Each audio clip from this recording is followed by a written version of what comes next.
Firman Tuhan hari ini temanya menang atas pergumulan, menang atas pergumulan. Selama kita hidup di dunia, saya yakin ada banyak pergumulan, ada banyak problem. Tapi kita percaya kuasa Tuhan yang ada dalam kita jauh lebih besar. Oleh sebab itu kita pasti keluar sebagai pemenang.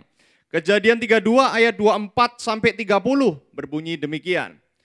Lalu tinggallah Yakub seorang diri dan seorang laki-laki bergulat dengan dia sampai fajar menyingsing, ayat 25.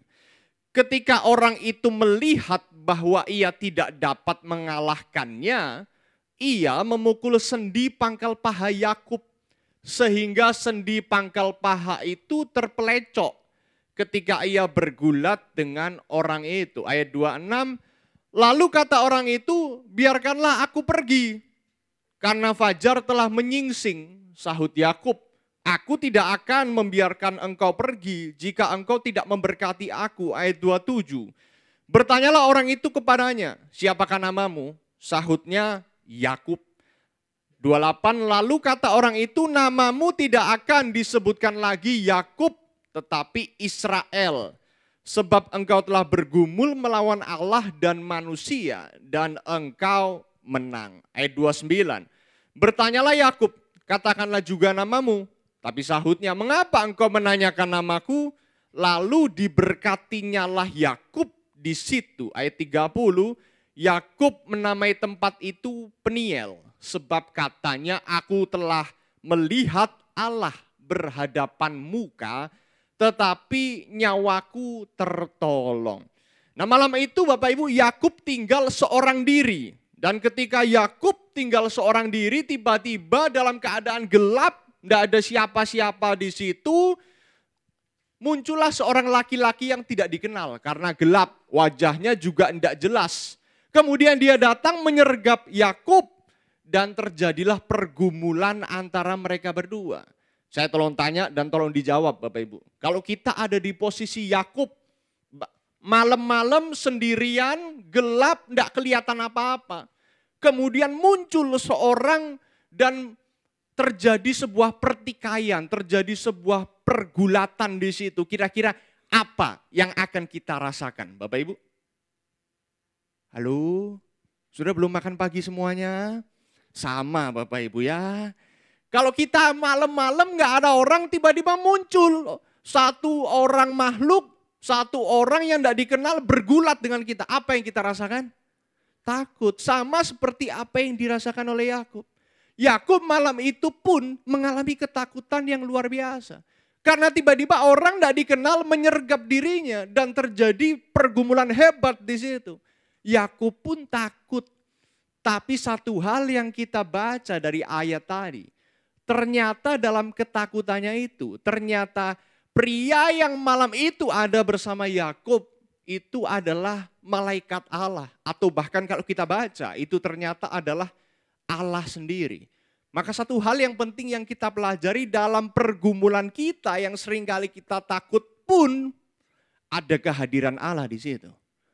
Ada kehadiran dan wujud Allah dalam kondisi di mana kita mengalami pergumulan yang berat.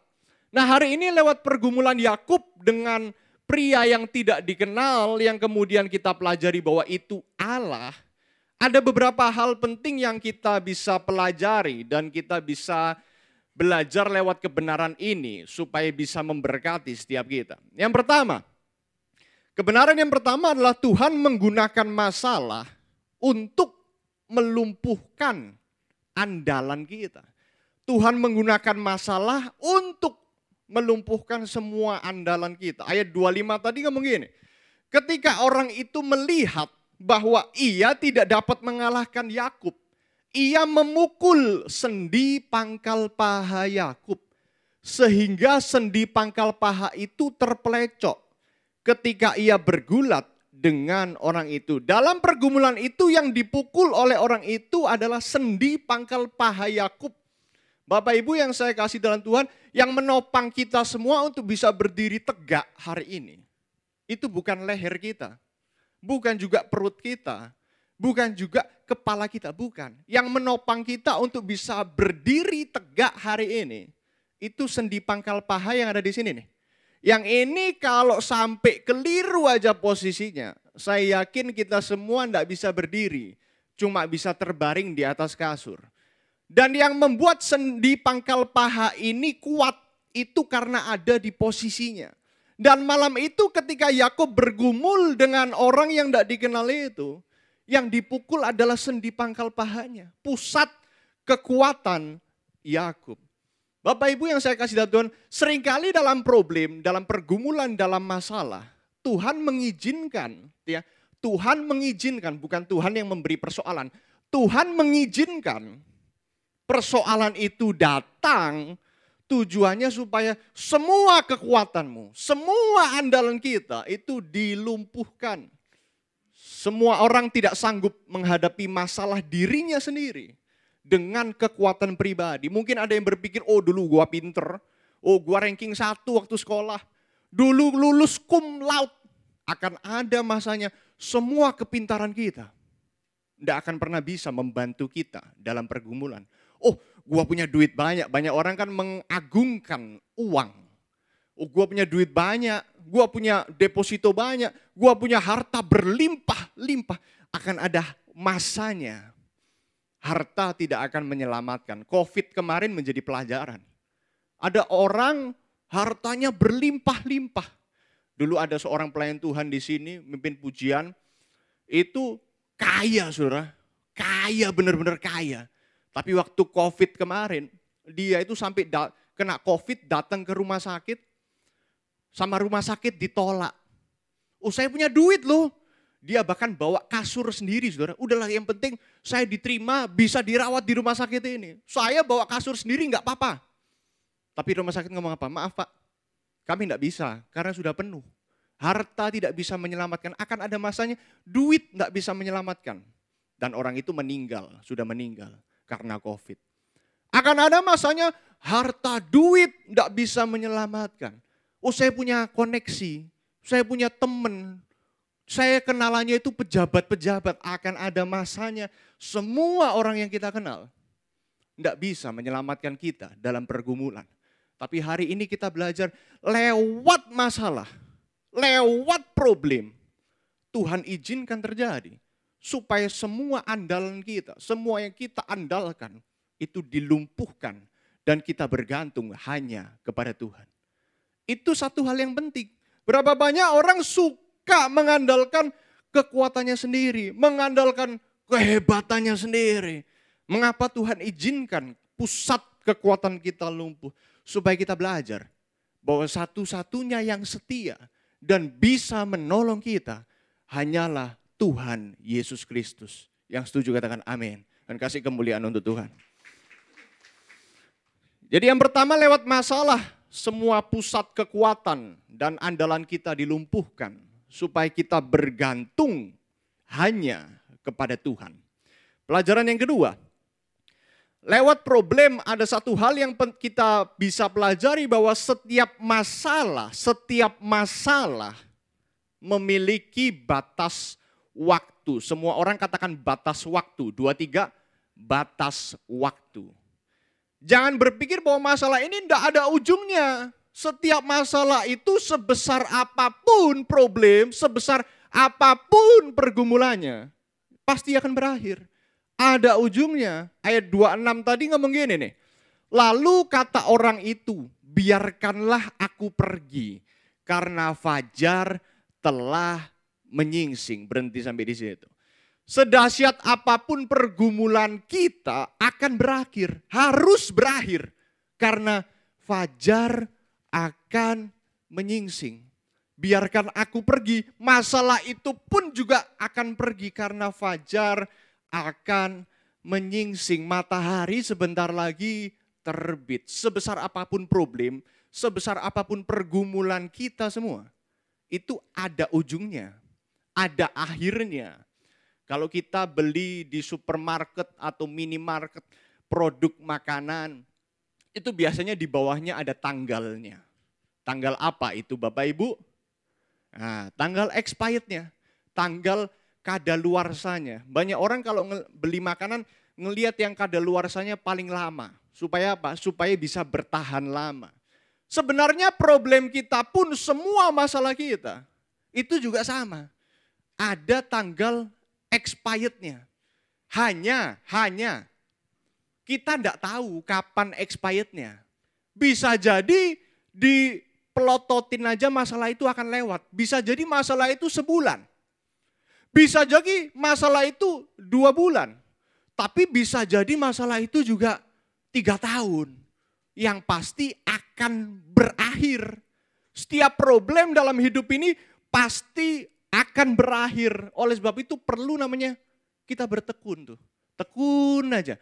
Melewati problem, tekun aja. Dan masalah itu ngomong, biarkan aku pergi. Karena fajar akan menyingsing. Kalau di Amerika Serikat ada 4 musim, saudara. Musim dingin, musim semi, musim gugur, sama satu lagi musim apa saya lupa, saudara.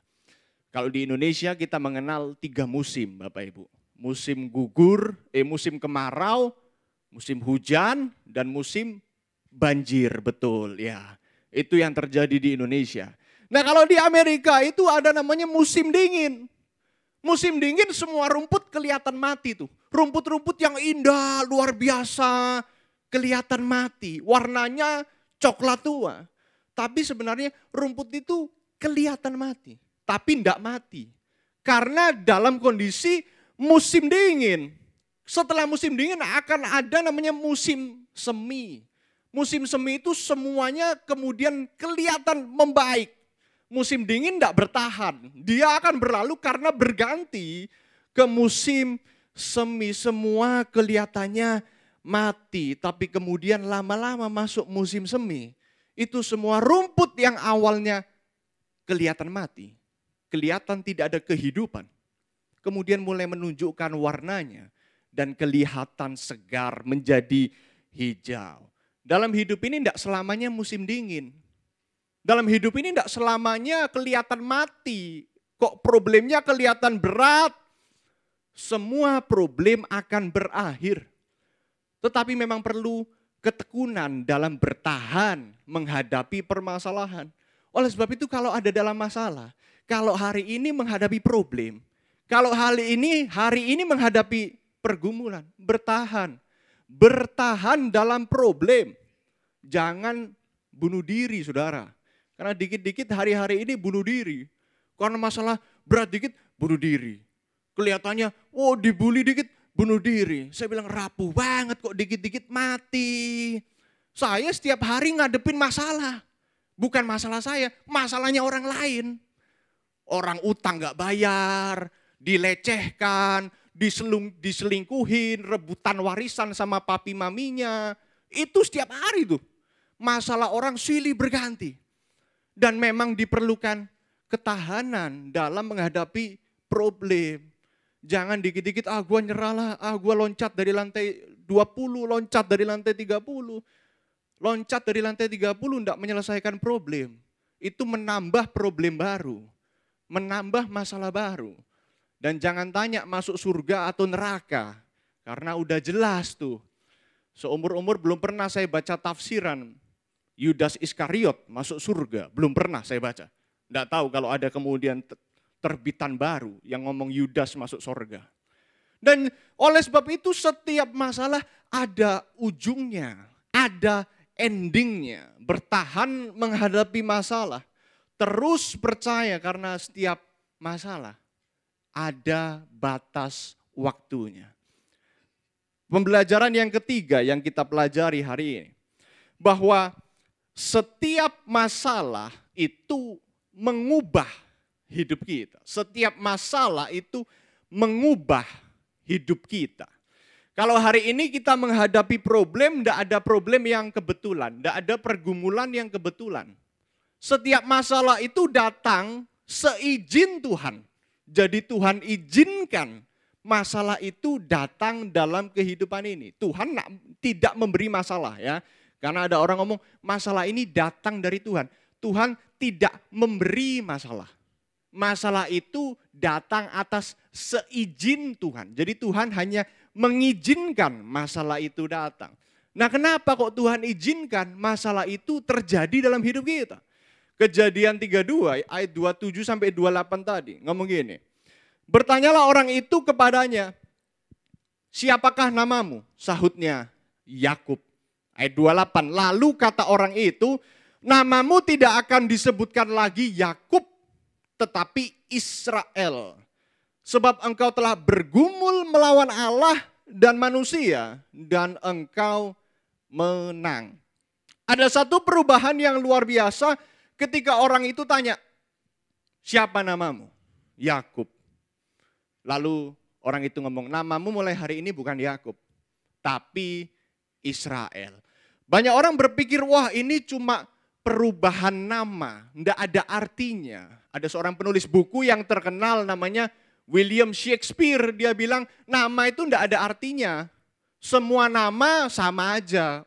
Bunga mawar dikasih nama aja, nama apa aja, wanginya tetap sama. Tapi itu bagi Shakespeare. Dalam konteks Alkitab, nama itu sangat penting. Orang yang mau dipakai Tuhan, seringkali namanya dirubah dulu tuh. Nama itu bicara soal pribadi. Kenapa kita belajar nama Allah? El Shaddai. Sampai ada lagunya El Shaddai, El Shaddai. Artinya Allah Maha Kuasa. Kita bicara soal pribadi Allah yang Maha Kuasa. Makanya kita menyebut dia El Shaddai. Kenapa kita belajar nama Allah? Jehovah Jireh. Artinya Allah yang menyediakan. Itu bicara soal pribadi Allah yang selalu menyediakan apa yang kita perlukan. Kita belajar nama Allah Yehovah Rafa. Apa artinya Yehovah Rafa? Artinya Allah yang memberikan kesembuhan. Yehovah Shalom. Allah memberikan damai sejahtera. Nama itu bicara soal pribadi. Makanya perubahan Yakub menjadi Israel itu bukan perubahan nama, itu perubahan hidup. Yakub itu artinya penipu karena semua ditipu sama dia. Bapaknya ditipu, abangnya ditipu, pamannya ditipu juga, semua ditipu. Ketemu siapa aja ditipu sama Yakub. Tapi kemudian hari itu Tuhan merubah namanya. Mulai hari ini lu bukan Yakub. Mulai hari ini lu Israel. Israel itu artinya Pangeran Allah, Prince of God. Itu bukan perubahan nama. Dari penipu menjadi pangeran. Itu perubahan hidup tuh. Bukan perubahan nama. Itu perubahan hidup. Seseorang berubah ketika berada di dalam masalah. Seseorang berubah ketika ada dalam pergumulan. Tidak ada khotbah yang lebih hebat dibandingkan masalah yang Tuhan izinkan datang dalam hidup kita.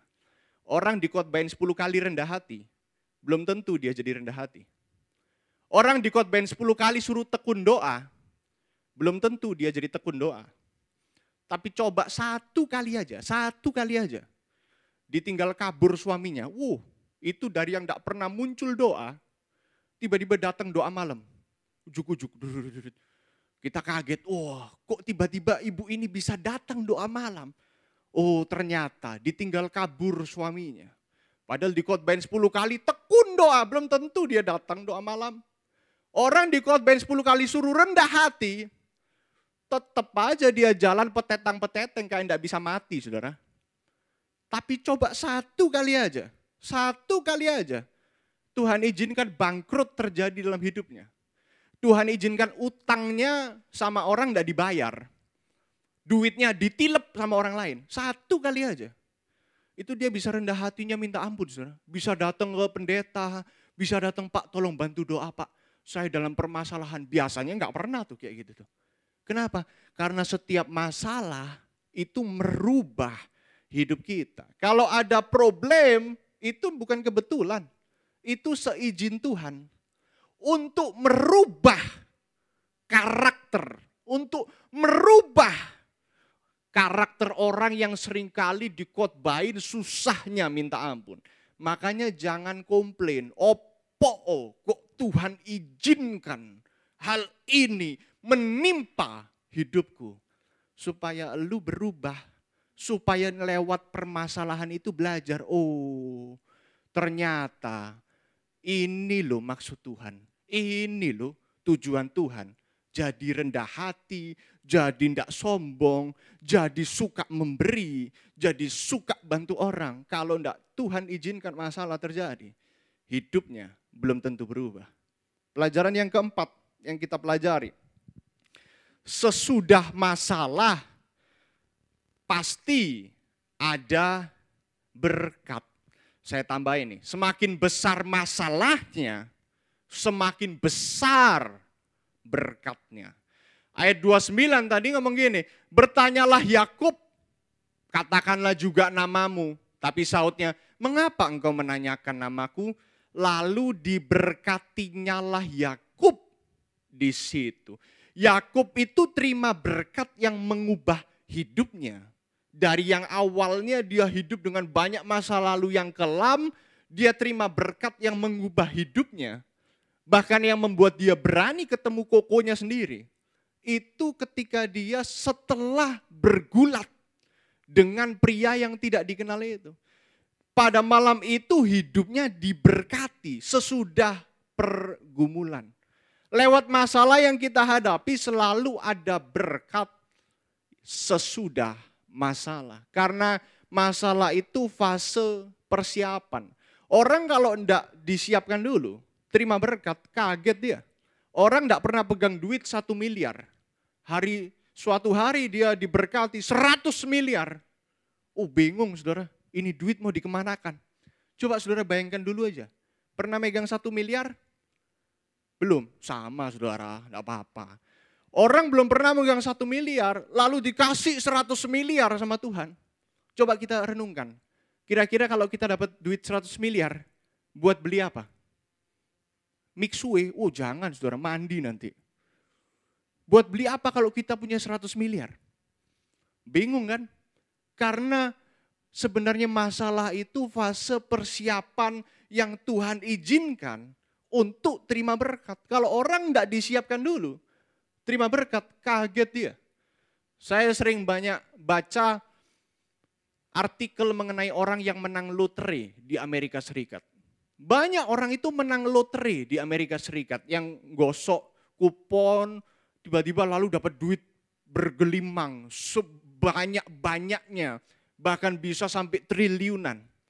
Dan kemudian setelah dia terima lotre, dilihat hidupnya 10 tahun berikutnya, yang awalnya miskin terima lotre, 10 tahun setelah itu miskin lagi dia. Aneh kan? Dikasih duit banyak, menang lotre, awalnya miskin jadi kaya, ujungnya miskin lagi. Bahkan dari banyak dari mereka ngomong gini, saya berharap sebenarnya saya tidak pernah terima lotre itu. Coba bayangkan, mereka ngomong, lebih baik kalau saya tidak pernah terima duit itu. Karena duit itu membuat hidupnya jadi rusak untuk seumur hidupnya. Mereka rata-rata yang menang lotre itu ujungnya hancur.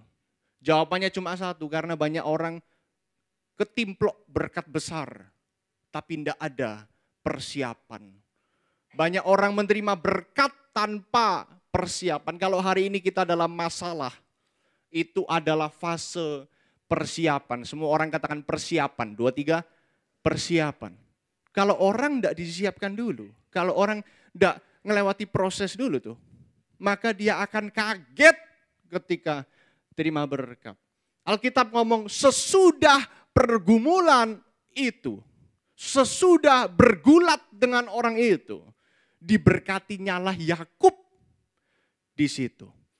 Yang terakhir, pelajaran yang terakhir yang kita pelajari bahwa melalui masalah kita dapat melihat Tuhan. Kita dapat melihat Tuhan. Ini saya kasih tanda kutip karena bisa jadi kita melihat bukan secara langsung. Bisa melihat karyanya, mujizatnya. Itu kemuliaan Tuhan juga.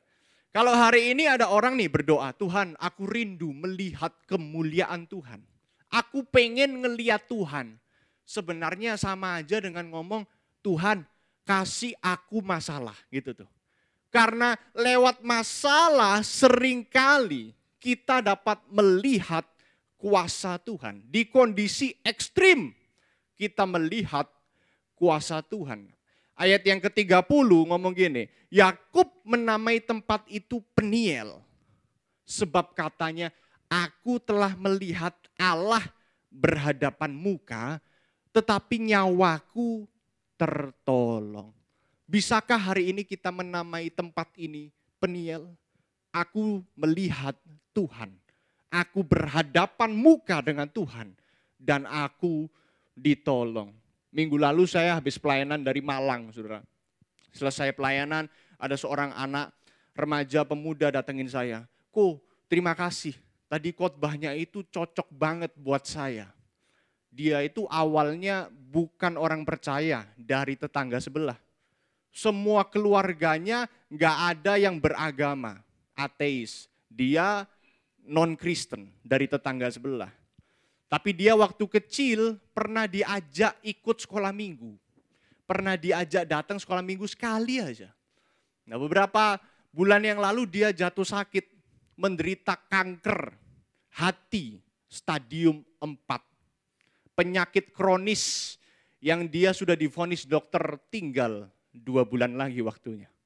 Dia terbaring di rumah sakit, enggak bisa ngapa-ngapa, saudara. Ngangkat tangan enggak bisa, gerakan badan enggak bisa. Cuma bisa terbaring di atas kasur rumah sakit. Sama suster udah dianggap inventaris kamar ini. Karena enggak bisa ngapa-ngapa. Berdiri juga enggak bisa, mandi enggak bisa. Cuma bisa dibedakin doang. Hari di mana dia terima vonis tinggal 2 bulan itu. Dia dalam keadaan putus asa, gua masih muda saudara. Umurnya mungkin 18-19 tahun. Dan dalam keadaan itu dia putus asa tuh. Diterbaring di atas kasur rumah sakit. Malam itu kemudian dalam keputusasaannya, dalam keputusan antara hidup dan matinya. Dia kemudian ngomong gini, aku dulu waktu kecil pernah diajak ikut sekolah minggu. Dan ada satu pribadi namanya Yesus yang diajarkan di sekolah minggu itu. Yang mengatakan bahwa Yesus mampu menyembuhkan segala penyakit. Hari itu, malam itu nggak ada orang di kamarnya, udah gelap. Kondisi kamar gelap gulita karena udah jam tidur. Suster juga di luar, sangat gelap. Kemudian dia dalam keheningan itu dia doa dalam hati. Tuhan, Yesus, aku enggak tahu engkau ada atau enggak. Tapi kalau seandainya engkau ada, Tuhan tolong tunjukkan dirimu dan berikan aku kesembuhan. Kalau aku disembuhkan, nah ini biasanya kata-kata orang kalau mau mati Bapak Ibu. Kalau aku disembuhkan, aku mau melayani Tuhan seumur hidupku. Udah mendekati kematian makanya ngomong gitu. Dia bilang, aku akan memberikan seumur hidupku melayani Tuhan. Dan malam itu setelah dia doa enggak terjadi apa-apa. Tapi sekitar jam 2, jam 3, kemudian dalam kondisi gelap gulita di kamar itu, tiba-tiba dia ngeliat tuh, ada satu cahaya yang luar biasa terangnya. Dia enggak ngelihat pribadinya, hanya melihat cahaya saja. Karena enggak kelihatan mukanya. Cahaya yang begitu terang, itu tiba-tiba muncul. Dan dia merasakan ada satu kehangatan dalam dirinya. Jadi cahaya itu mendekati dia. Dan kemudian menumpang tangan atas dia. Dan detik yang sama tumpang tangan ke atas anak ini. Tiba-tiba dia merasa seperti ada aliran listrik jutaan volt. Dan saking itu kuatnya, langsung dia terkapar tidur. Paginya jam 6, dia nggak sadarkan diri, kemudian dia terbangun. Biasanya dia bangun nggak bisa ngapa-ngapa. Hari itu dia bangun, dia coba angkat tangannya. Loh bisa, angkat tangan bisa. Kemudian dia coba goyangkan lehernya, biasanya cuma bisa ketip. Jadi ya itu ketip, nggak bisa ngangguk, nggak bisa geleng-geleng, cuma bisa ketip-ketip mata. Hari itu dia coba gelengkan kepalanya bisa. Kemudian dia coba membungkukkan badan, dari posisi terbaring membungkukkan badan, bisa. Dan dia kemudian turun dari kasur, coba berdiri sambil pegangan di pinggir kasur itu, dia pegangan, bisa. Biasanya boro-boro berdiri, duduk aja nggak bisa. Dan dia coba berjalan. Hari itu Yesus menyembuhkan dia. Yesus datang dan dia melihat kemuliaan Tuhan. dalam kondisi yang paling parah dalam kehidupannya. Dia langsung datang masuk kamar mandi, saudara. Di dalam kamar mandi itu dia mandi, udah lama dia nak mandi, biasanya cuma di bedak itu. Hari itu dia masuk kamar mandi, dia mandi, dan sama setelah mandi, karena dia biasanya cuma bedakan, maka dia bedakin, semua wajahnya dibedakin, putih semua. Begitu dia keluar kamar mandi, suster masuk, suster keluar lagi saudara, saking takutnya, sopo ini? Biasanya udah dianggap inventaris kamar, kok tiba-tiba bisa nongol, bisa mandi. Hari itu dalam masalah yang paling berat dalam hidupnya, dia melihat Tuhan. Dia ketemu Tuhan dan menerima jamahan Tuhan. Hari ini saya enggak tahu, mungkin ada di antara kita sama nih. Kita dalam masalah berat, kelihatannya susah, enggak ada jalan keluar. Tapi justru lewat masalah itu, siapa tahu kemuliaan Tuhan dinyatakan. Kita bisa melihat kuasanya, mujizatnya, dan karyanya yang ajaib dikerjakan dalam hidup kita. Yang setuju katakan amin. Mari berikan kemuliaan untuk Tuhan Yesus yang ada di tempat ini.